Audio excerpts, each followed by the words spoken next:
அகிலம் மீடியா நேயர்களுக்கு வணக்கம். காசாவில் இஸ்ரேல் மீண்டும் நடத்திய தாக்குதல் 33 பேர் பலி.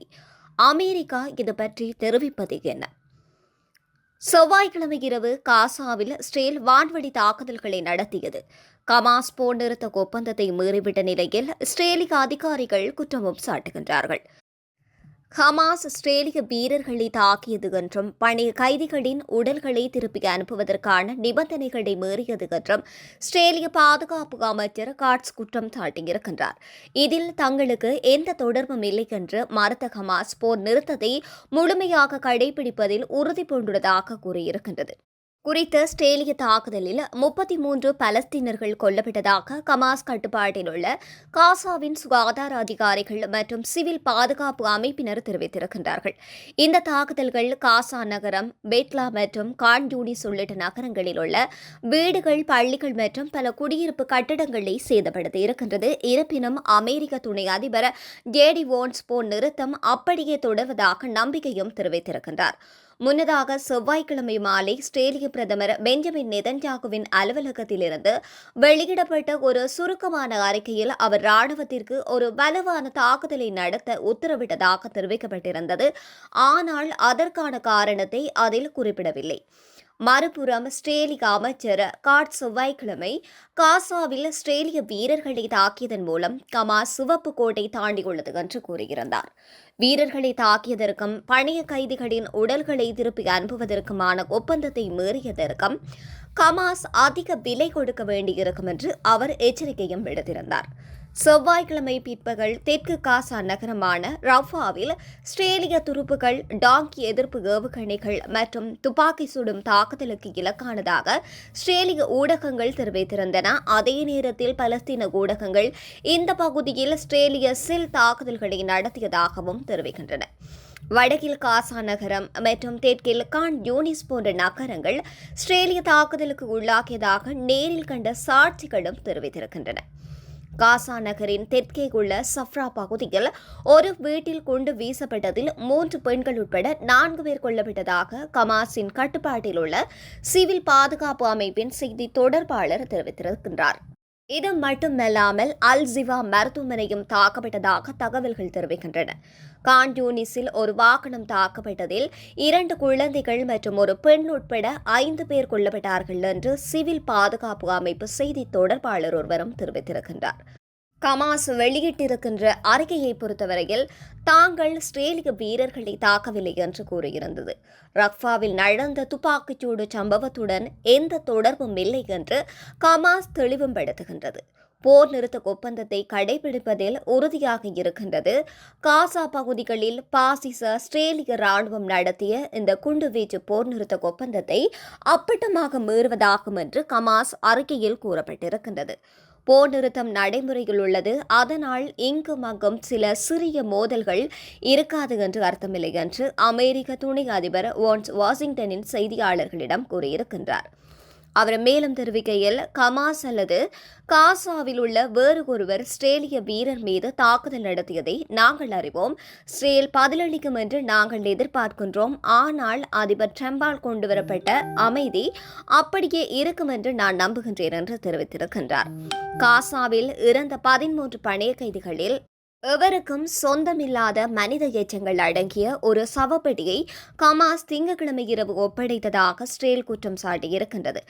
இஸ்ரேலிய ராணுவத்தை பொறுத்தவரையில் ட்ரோன் வீடியோ காட்சிகளையும் வெளியிட்டிருந்தது. ஹமாஸ் ஆயுத குழுவினர் முன்பே தயாரிக்கப்பட்ட கட்டமைப்பில் இருந்த சடலங்களின் எச்சங்களை அகற்றி அருகிலேயே புதைப்பதை காட்டியது என்று இஸ்ரேலிய ராணுவம் கூறுகின்றது. இந்த சம்பவம் கிழக்கு காசா நகரில் திங்கட்கிழமை நடந்ததாக கூறப்படுகின்றது. சிறிது நேரத்துக்கு பின்னர் ஹமாஸ் ஆயுத குழுவினர் செஞ்சிலுவை சங்க பிரதிநிதிகளை அழைத்து ஒரு பணைய கைதியின் உடலை மீட்டது போன்று நாடகமாடியிருக்கின்றார்கள் என்று இஸ்ரேலிய ராணுவமும் தெரிவிக்கின்றது.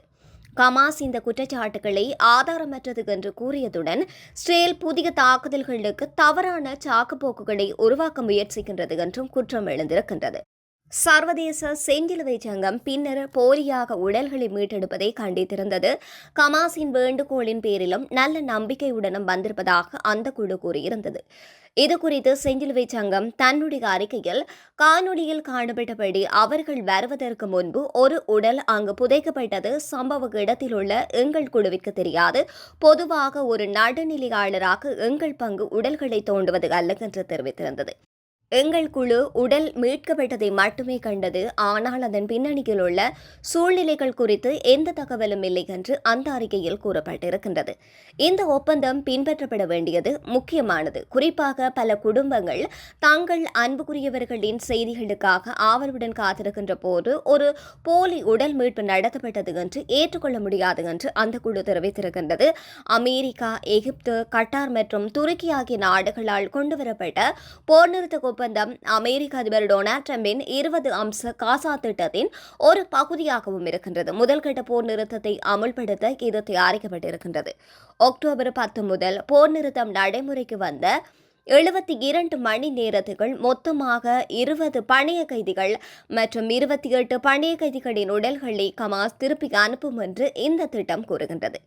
250 பலஸ்தீன கைதிகள் மற்றும் தடுத்து வைக்கப்பட்ட 1718 பேருக்கு ஈடாக எஞ்சியிருந்த 20 இஸ்ரேலிய பணைய கைதிகளும் அக்டோபர் 13 அன்று விடுவிக்கப்பட்டார்கள். கூடுதலாக கமாஸ் திருப்பி அனுப்பிய 13 இஸ்ரேலிய பணைய கைதிகளின் உடல்கள் மற்றும் 2 வெளிநாட்டு பணைய கைதிகளின் உடல்களுக்கு ஈடாக இஸ்ரேல் இதுவரையில் 195 பலஸ்தீனர்களின் உடல்களை ஒப்படைத்திருக்கின்றது. 11 இஸ்ரேலியர்கள், தன்சானியா நாட்டைச் சேர்ந்த ஒருவர் மற்றும் தாய்லாந்தைச் சேர்ந்தவர் ஒருவர் என்று 13 பணைய கைதிகளின் உடல்கள் இன்னும் காசாவில் இருக்கின்றது.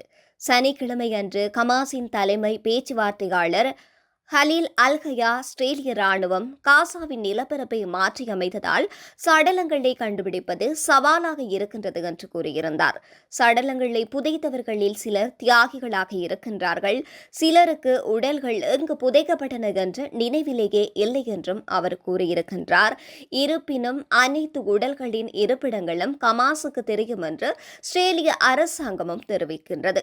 காசாவை பொறுத்தவரையில் காசாவில் இருக்கின்ற பணைய கைதிகளின் உடல்களில் ஒருவரை தவிர மற்ற அனைவரும் 2023ஆம் ஆண்டு அக்டோபர் மாதம் 7ஆம் திகதி அன்று தெற்கு இஸ்ரேலின் மீதான கமாஸின் தாக்குதலின் போது கடத்தப்பட்ட 251 பேரில் அடங்குவதாக இருக்கின்றது.